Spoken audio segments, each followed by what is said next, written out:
ადამიანებს მრავალი პრობლემა გაქვს.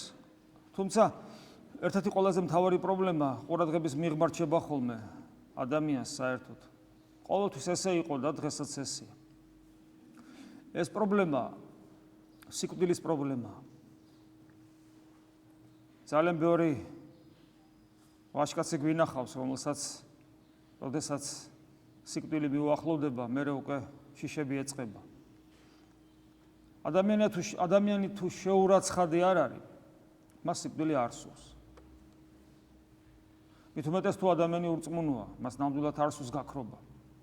ხოლო თუ ადამიანი სასწარკვეთილებაშია, ან ფსიქიურად არაადეკვატურია, მაშინ ეს სხვა შემთხვევაა, ეს ავადმყოფობაა მისი ხორციელი, მაგრამ თუ ადამიანი ჯანმრთელია, მას აუცილებლად განსაკუთრებული დამოკიდებულება აქვს იმ მოვლენისადმი, რომელიც ყოველი ადამიანის საკუთრებაა და აქედან გამომდინარე ჩვენთვის ერთგვარად ბუნებრივიც არის, შეიძლება ასე ითქვას, დაცემული ბუნებიდან გამომდინარე, ადამიანის დაცემული ბუნებიდან გამომდინარე. ჩვენ რომ ვიბადებით იმისათვის, რომ ვიბადებით რა აუცილებლად მოვკვდებით, ჩვენ ძალიან კარგად ვიცით. ჩვენი შვილები ასევე გარდაიცვლებიან. და ყველანი, ვინ ჩვენ გვიყვარან და ჩვენთანაც მოვა ეს ერთხელაც იქნება, მაგრამ ადამიანი ამას გაურბის, ამაზე ფიქრს, არ სურს, ყოველთვის სურს გადადოს და მისი დაძლევა, ანუ სიკვდილის შიშის დაძლევა.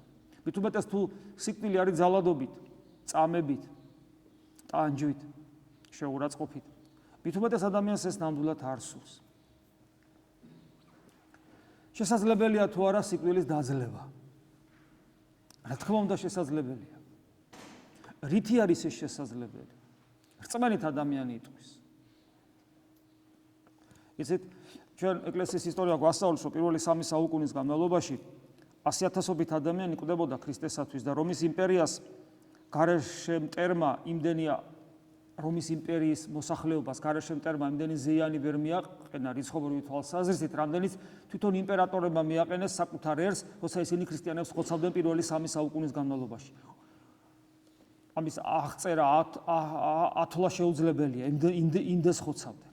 იმ მოსაზრებით რომ ფიქრობდნენ, რომ ამოძირკვავდნენ ქრისტიანობას, თუმცა ღრმად რო ჩაგეკითხა, შეიძლება ბოლომდე ვერც ქონათ გაცნობიერებული, ბოლომდე თუ რატო ხოცავდნენ ქრისტიანებს. ესეთი აზრები იყო, რომ ის იმპერიას ასუსტებს და ასე შემდეგ.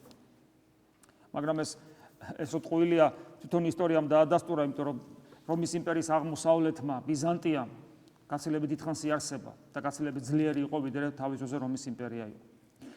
და ბიზანტია იყო ქრისტიანული.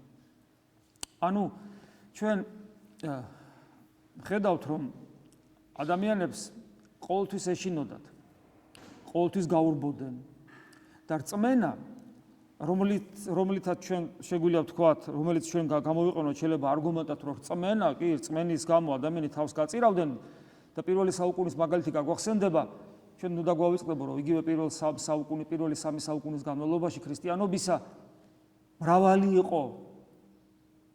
ახლა პროცენტულად მე არ ვიცი, არსად არ წამიკითხავს, ალბათ ეს სტატისტიკა არც კი არსებობს, მრავალი იყო, რომლებიც უარყოფდნენ ქრისტეს სიკვდილის შიშის გამო.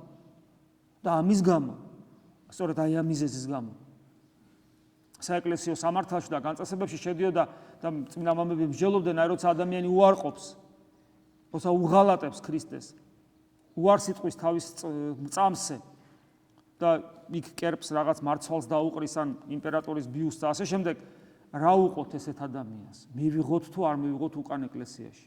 ეს პრობლემა სერიოზულად იდგა. აი ნახეთ, რწმენა ქონათ, ქრისტიანები იყვნენ, ისინიც, მაგრამ იწყებოდა თუ არა განსაცდელი, ერთნი მიდიოდნენ საშინელ ტკივილზე და საშინელ ტანჯვაზე ქრისტეს სიყვარულისათვის და სხვანი უარყოფდნენ. ჩვენ ცხოვრებაში ესეა. ჩვენ ახლა დღეს მადლობა ღმერთს, არავინ არ გვაწამებს, იმიტომ რომ ხშირად მithქვავს მე რომ გამოეცხადებინათ ახლა მაგალითად ამ დილას, რომ ვინც ქრისტიანია, ყველას დაიჭერენ და დახოცავენ. რამდენი იქნებოდეთ აქ ნეტავ? როგორ ფიქრობთ? დაიჭერენ და დახოცავენ. რამდენი მოხვიდოდით აქ? მე მინდა ყველა მოსულიყავით, რა თქმა უნდა. მაგრამ თქვენ გულებს დაეკითხეთ და თუ გული გეტყვით რომ არა მე მინდა მოვიდოდი, ღმერთმა დაგლოცოთ, მაგრამ იცოდეთ რომ ეს ემოციური განწყობა, ემოციური განცდა ცოტა შეიძლება აჟიტირებულიც იყოს, აჟიტირებიდან გამომდინარეც იყოს, არ იყოს ნამდვილი, იმიტომ რომ აქ კითხვის დასმა და აქ გულის პასუხი იმდენად ჭეშმარიტი ვერ იქნება, რამდენადაც ჩვენ ყოველდღიურ ცხოვრებაში, როცა ვცხოვრობთ ყოველდღიურობაში, რამდენად უერთგულებთ ქრისტეს, როცა არის განსასწრელი, როცა არის საცდური, როცა გვაწყობს ან არ გვაწყობს, რომ წარმოვაჩინოთ ჩვენი ქრისტიანობა, აი ყოველი ეს წამი, ყოველი ესეთი ჩვენი ცხოვრებისეული შემთხვევა ძალიან მნიშვნელოვანია, ამ ყველაფერს დაუკვირდეთ ხოლმე. და მე მივხვდებით რომ მართლაც რომ რა არ ყოფილა შემთხვევა რომ ადამიანი თავს უძლურად გზნობს და არ მოვა. იმის გამო რომ ვაი ებანთ რამე არ დამემართოს. მე ხუმრობით გეუბნებით ხოლმე, კაცო მოდი და თუ მოკვდები წესს აგიგებ მეთქი არ. ეს მაგრამ მე ამ ხუმრობაში სიმართლეც არის. სიმართლეც არის რომ ჩვენ გასაგებია რა როცა ადამიანი ავათარი გასაგებია ვერ მოვა, მე ამას კი არ ვამბობ, მაგრამ მე როდესაც რაღაც არის ხოლმე მსგავსი, რომ თქვათ რაღაც გარკვეულ საფრთხის შემცველია აქ წამოსვლა, საფრთხის, მაგრამ შესაძლებელია. მე გამახსენდა ახლა კინაღა ვთქვი, მაგრამ არსობრივად ესეა წმინდა მეთქი. მღვდელი დანიელ სისოევი, რომელიც მოსკოვში მუსულმანებმა მოკლეს. საოცარი თავგანწირვა ქონა ამ ადამიანს. ფეხი მოიტეხა თუ რაღაც ესეთი ადრე და თაბაშირში ქონდა ფეხი. და მისთვის ჯდომაც კი რთული იყო, არა თუ დგომა. ფეხი ქონდა თაბაშირში მთელი სიგრძეზე.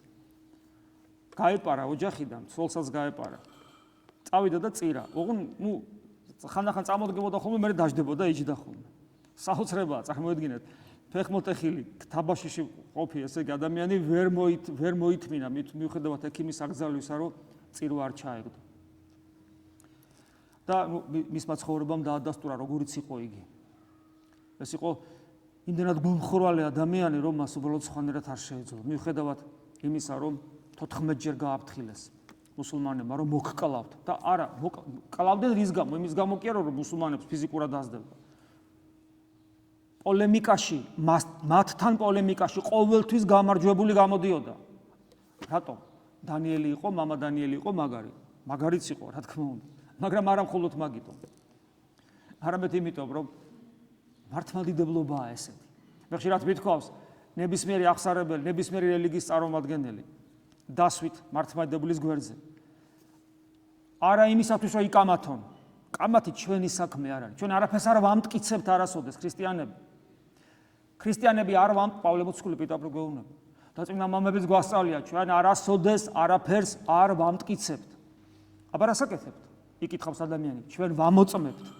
თუ საჭიროა სისხლითაც, მაგრამ ვამოწმებთ, რომ ეს არის ჭეშმარიტება და მსმენელი მიიღებს ან არ მიიღებს. და ხშირად მithქვავს, თუ აუდიტორია, რომელიც აი ამ ორი ადამიანის საუბარს ისმენს, სხვა ნებისმიერი რელიგია, ნებისმიერი სექტა, ნებისმიერი კათოლიციზმიდან დაწყებული, კათოლიციზმი, პროტესტანტიზმის ნაირსახეობები და სხვადასხვა რელიგიები, მათ შორის ისლამი. და აქეთ დასვით მართლმადიდებელი. პოლემიკის გარეშე ჩამოიწეროს კითხვები, ჩვენი შეხედულებები ღმერთზე, სამყაროზე, ადამიანზე, მარადულ სიცოცხლეზე და ასე შემდეგ. ზნეობრივ საკითხებზე, თავისუფლებაზე, ყველაფერზე ჩამოიწეროს საკითხები ადამიანის რაობაზე, რა არს ატარებს ადამიანი, როგორია ჩვენი დამოკიდებულება ღმერთისადმი, როგორია ჩვენთვის, ვინ არის ღმერთი, როგორია და ღმერთი და ასე შემდეგ, რას ნიშნავს სამოთხე, რას ნიშნავს ჯოჯოხეთი, რა არის ცოდვა, რა არის დანაშაული, რა არის სინანული, რა არის სიყვარული, რა არის თავისუფლება. ჩამოიწეროს ეს კითხვები და გასცემ პასუხი იქით და გავცემთ ჩვენ პასუხს. ერთმანეთს არ შეხედავთ პირდაპირ აუდიტორიისაკენ. თუ აუდიტორიაში ზიან ადამიანები, გასაგებია, რელიგიით დაინტერესებული ადამიანები იქნებიან, ისე ხო არ მოვლენ ესეთი მსჯელობის დროს. და თუ ამ აუდიტორიის 80% ჭეშმარიტად მაძიებელია ღმერთისა და არ არის მოსული იმისათვის, რომ აქ რელიგიის საშუალებით ან ფული იშოვოს, ან ჯანმრთელობა მოიპოვოს და ან სამსახური მქონდეს, არამედ მოსულია იმისათვის, რომ ღმერთი აინტერესებს, და თუ ესეთია 80%, ხოლო 20-ის რაც მე ვთქვი დანარჩენი, ანუ რომელსაც მიწიერი მიზნები აინტერესებს, ხოლო 80-ვე გახდება მართლმადიდებელი. რატომ? იმიტომ რომ მართლმადიდებლობა არის რა ერთადერთი ჭეშმარიტება უძლეველია ნებისმიერ რელიგიასთან პოლემიკაში.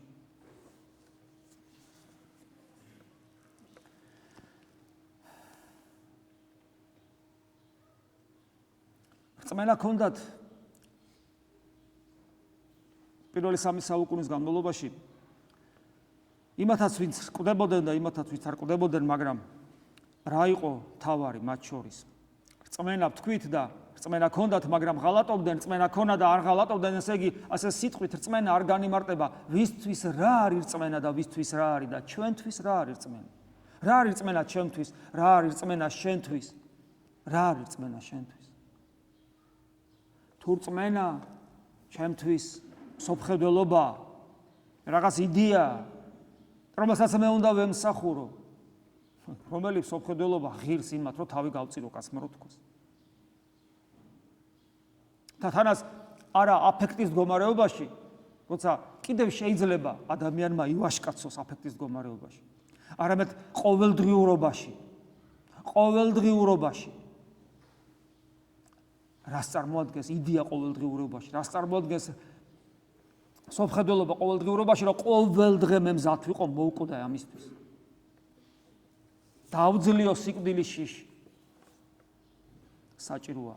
და თან მე ყოველთვის ხას უსვავ, თან ფანატიკოსი არ გავხდე. რა არის ფანატიკოსი? მე მოვკვდები, მაგრამ სულ ყველას გაგიყოლებთ. ფანატიზმის დამოკიდებულება. აგრესიული რელიგიურობა, რომელიც იგივე დღეს ძალიან სამწუხაროდ გავრცელებულია იგივე აღმოსავლეთში. როდესაც ადამიანი მზად არის მოკვდეს, მაგრამ სხვისადმი სიძულვილით არის აღჭურვილი. ჩვენ ვიცით ქრისტიანი მოწამეები როგორები იყვნენ. ეს ქრისტემ გვასწავლა, ჩვენ კი არ გამოგვიგონია ეს. ქრისტე რო კვდება, კი არ ძულს ტარვალები, არამედ მამაო, მიუტერე. არამედ თუ არ იციან რა საკეთებენ, აი გესმის კვდების სიძულვილის, ბოღმის, შურისძიების სურვილის გარეშე კვდები და კვდები სიყვარულით, კვდები ბედნიერებით და კვდები იმათი სიყვარულითაც კი და მათზე მლოცველი ვინც ვისი ხელიდანაც შენ კვდები, აი ნამდვილი მოწმობა ქრისტიანული.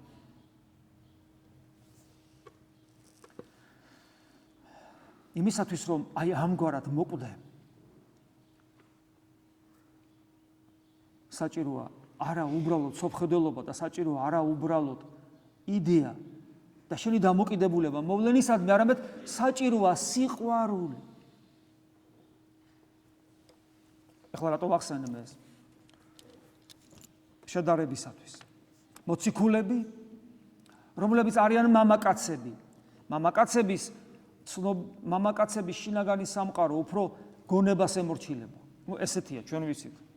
მამაკაცის ბუნება და დედაკაცები, დედები, რომელთა ცნობიერება უფრო ქვედა ნაწილს გულს ემორჩილება. ზემოთ განსჯა, ცნობიერება, სოფხედველობა, ქვემოთ გულთან სიყვარული. ორივენი ის მხარეც და ეს მხარეც მოწაფეები არიან ქრისტესი, მამაკაცებს ეშინიათ. მამაკაცებმა ზოგიერთებმა უღალატეს, ერთმა გაყიდა იუდამ, პეტრემ უღალატა, დაიფანტენ, გაიქცნენ, დაიმალენ. ჩვენ ვერ ვნახავთ წმინდა წერილში ერთ დედაკაცსაც კი, ერთს, რომელმაც ქრისტე შეურაცხო. სახარებაში ესეთი რამე არ წერდა, ნუ იტყვით რომ ესეთები იყვნენ, მაგრამ არ დაწერეს. იქ სადაც დაიწერა იუდას სულმოკლეობა და პეტრეს შიში, მოციქულთა თავის შიში. იმ დონეზე რომ შემდგომში, როდესაც მენასაცხებლად დედას ეუბნებიან დღეს სახარებაში ამოვიკითხეთ, წადით უთხარით მოწაფეებს და პეტრე მოწაფეებშიც კი აღარ არის ჩაწერილი, სანამ ერი არ შეინანებს. იქ სადაც პეტრეს შიშია აღწერილი. და დანარჩენი მოციქულების ასევე სულმოკლეობა. რა თქმა უნდა დაიწერებოდა იქ სადაც სალომე არის აღწერილი. და იროდიადა, როცა იონათლისმცემელს თავი მოკვეთეს, რა თქმა უნდა დაიწერებოდნენ ის დედაკაცებიც, რომლებმაც ქრისტე შეურაცხყვეს რაღაცნაირი ფორმით ან უღალატეს, მაგრამ მსგავსი რამ არ არის, არ ყოფილა, არ მომხდარა. და შედეგიც ნახეთ როგორია. მოციქულები გახდნენ და პირველნი გახდნენ ღირსნი იმისა, რომ მკვდრეთი და აღმდგარი მაცხოვარი ეხილათ. როგორ დაძლიეს მათ შიში. რა, მამაკაცებს უფრო ვაჟკაცები არიან? უფრო გმირები? უფრო არაშინიათ? არა. ეს შიში თავისთავად დაიძლია სიყვარულით, რომელიც მათ მაცხოვრის მიმართ ჰქონდა. ეხლა კაცები იყვნენ, ბოჭი რა ვქნათ, ქალებს ვარ მივბაძავთ. რა თქმა უნდა მივბაძოთ ქალებს ამ საკითხში. წმინდა მამები გვასწავლიან, მამაკაცებმა ღვთისმშობელსაც უნდა მიბაძონ იმით, რომ საკუთარ გულში ყრმა მაცხოვარი ღმერთი ატარონ. რა თქმა უნდა, მენესაცხვებლა დედების ეს ისტორია იმიტომ არის დაწერილი, რომ ჩვენ მათ მივბაძოთ აბსოლუტურ უანგარო სიყვარულში. როგორ მივბაძოთ ადამიანი იტყვის? აბა, რა გავაკეთო ახლა? მენესაცხვებლა დედები წავიდნენ და მისი საფლავის მონახულება გადაწყვიტეს მიუხედავად იმისა, რომ ეს საშიში იყო. წავიდნენ მერე ფიქრობდნენ, ნეტა ლოც ვინ გადააგორებსო, დედაკაცის ჭკუა. მაგაზე არ მანამდე არ უფიქრიან. იმდენად ძლიერი იყო სიყვარული, რომ მიდიან და მერე ფიქრობ ვინ გადაგვიგორებს? ჯარისკაცები მათ შეურაცხყოფას მიაყენებდნენ, იქ რომ დახვედრილიყვნენ. დახვდნენ, მაგრამ ძინარენი ეყარენ. მერე დაიწყეს ფიქრი, იმდენად ძლიერი იყო მათი ეს სიყვარული, რომ ესე იგი არ საშიშროებაზე ფიქრობდნენ. იმაზეც არ ფიქრობდნენ, რომ ლოც გადაგორობა ხო უნდა და ქალები ამას ხო ვერ შეძლებდნენ. წარმოიდგინე.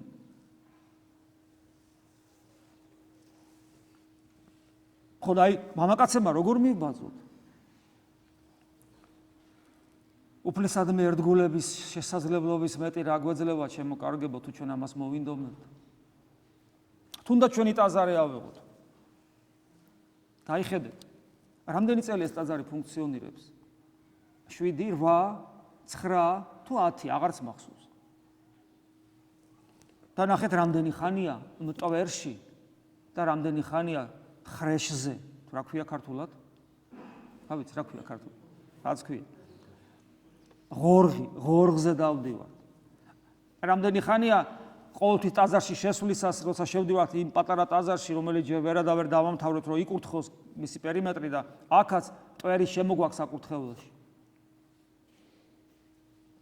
და არამა მხოლოდ იმიტომ, რომ ჩვენ სპონსორი არ აგვყავს. ჩვენი სპონსორი თავად მაცხოვარია. არამედ იმიტომ, რომ სპონსორი კი გვყავს, მაგრამ ხელები არ აგვაქვს. ანუ ის ხელები, რომლებიც მოეფერებოდნენ ტაძარს, მოეფერებოდნენ ეზოს, ტაძრის ეზოს, როგორც ქრისტეს საფლავს, როგორც ქრისტეს სხეულს. და მოინდომებდნენ, რომ გაელამაზებინათ, გაემშვენებინათ, დაეწმინდათ, დაელაგებინათ, გაესუფთავებინათ, რომ ამითაც იდიდებოდეს ღმერთი.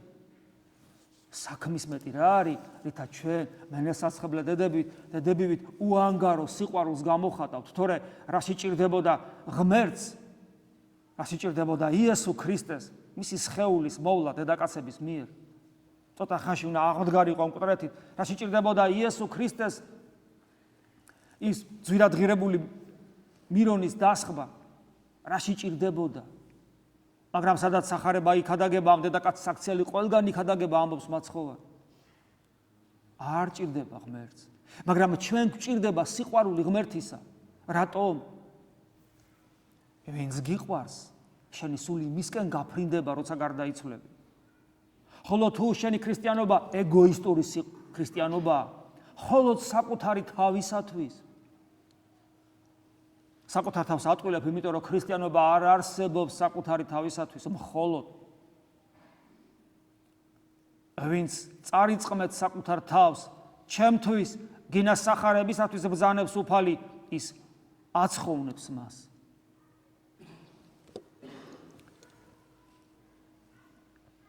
და დედები საოცრად ძლეული არის მათში რა შიში, იმ სიყვარულის გამო, რომელიც მათ აქვთ. მიდიან და ხვდებიან დიდ წყალობას, მკვდრეთით აღმდგარი მაცხოვარი.